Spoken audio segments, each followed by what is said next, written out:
The next topic is 3D sketch. We had discussed in short in the previous session, of course, maybe in the previous earlier slide. Now let's see how we can create this 3D sketch. We have here two types of sketches. I'll cancel this. Now let's see this. We have 2D sketch and 3D sketch. You can go to 3D sketch and here you go to line command.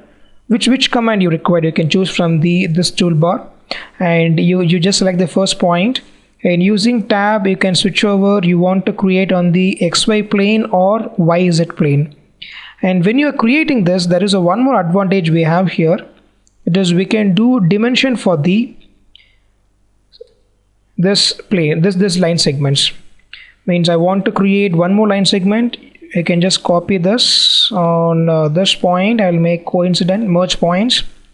I'll make a line segment passing over here, and now you can do dimension for this. I need 85, and this is how you can create a frame for the any structural design, or if you want to create a frame for a car, whatever you need. This is, I'm saying, race car. You can do this one. And once you complete this, if you want to smooth the corners, you can use once again fillet commands to apply fillets on the corners. This is what the functionality.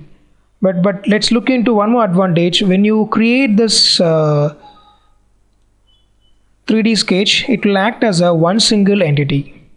Now what I will do, I'll remove this line segment, and okay, I'll remove this line segment.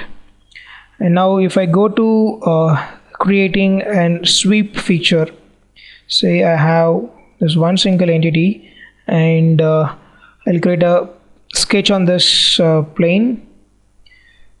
I'll make a circle over here.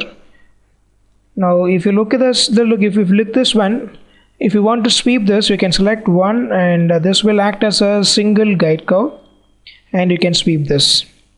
This is the advantage of using 3D sketch. And there is one more command, that is rapid sketch. Rapid sketch, let's see in detail in the next slide.